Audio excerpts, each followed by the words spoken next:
I want to know who is to blame for the fall of the Western Roman Empire. And in this video, I want to speak about the most intelligent emperor that I know of. And that is Emperor Honorius. Emperor Honorius was the most intelligent and competent emperor that I can think about. There is no other emperor that I can come up with that is more intelligent and more competent than Honorius. You might be wondering why. Because if you see the record of Honorius, you might be questioning my intelligence. You might be questioning my judgment. But think about it. How many emperors do you know that the city of Rome itself is sacked and they are still emperors? I only know of one, Honorius. Honorius is the only emperor who the city itself gets sacked and he still is an emperor. Honorius is the only emperor who screws over many people. He screws over Stilicho. He screws over other people. I forget their names, but he screws over other people that replace Stilicho, and yet he's still on the top. He's still the Roman emperor. My God, that I hate Honorius as much as anybody else, but you have to give it to him. He knows what he's doing. He is competent in some way, somehow, because my God, how can you screw up so good and still be emperor? That takes talent. I don't know what type of talent. Maybe I'm too stupid to understand the brilliance of Honorius, but we cannot deny that he was able to maneuver all of the dangers that happened during his life and still die from old age. He doesn't die because he gets stabbed. He doesn't die because of poison. He doesn't die because of some other plot. No, he dies from old age, and maybe he died even peacefully. And I hate him, but I have to give it to him. He was brilliant. In some way, somehow, he was brilliant. For people that do not know about Honorius, Honorius was always manipulated, and he was always someone else's puppet.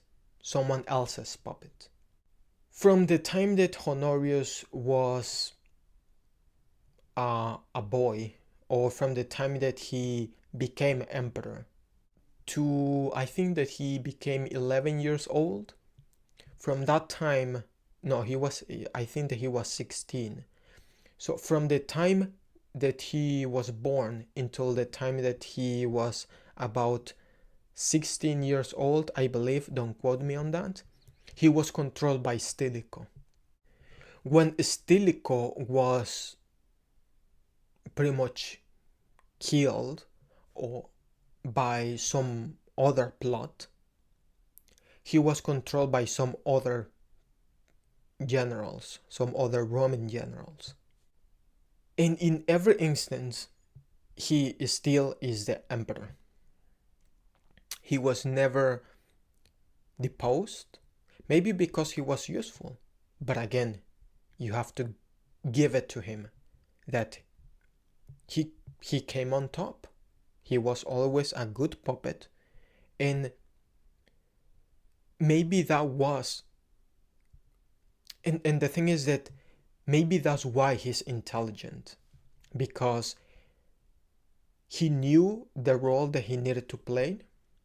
He knew who he needed to be, and he was not anybody else.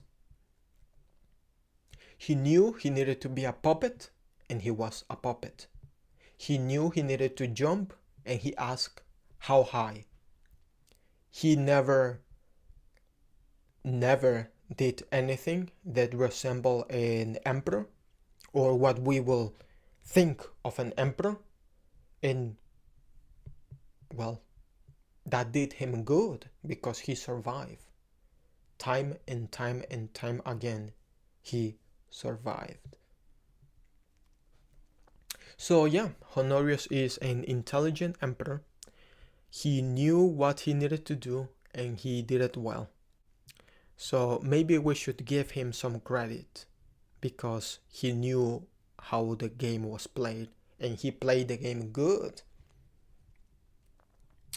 And don't get me wrong, I do get pissed about Honorius.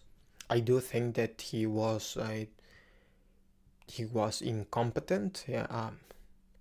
The thing is that he is incompetent on the things that I want him to do.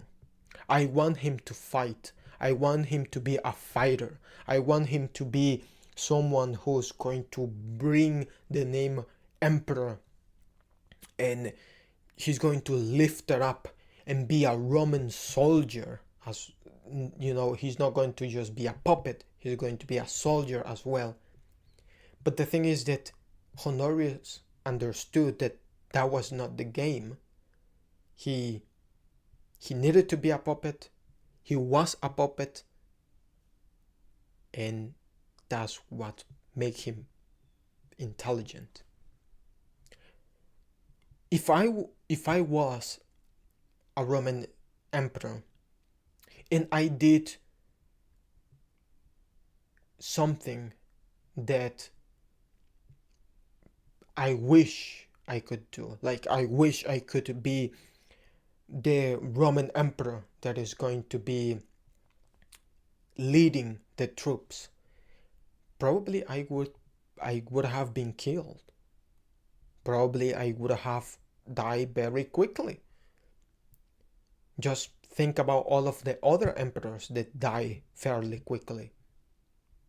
And look, Honorius, he lived a somewhat comfortable life, and he died from old age. So he was intelligent. He was smart. Maybe we don't like to think about that. Maybe we don't like that. We don't like that Emperor Honorius was not the emperor we want him to be. But in reality, he was the emperor that Honorius wanted to be, which is an emperor that he was alive. I do hate Emperor Honorius, and I do think that there is a lot of blame for the fall of the Western Roman Empire on the emperor, because he was extremely weak.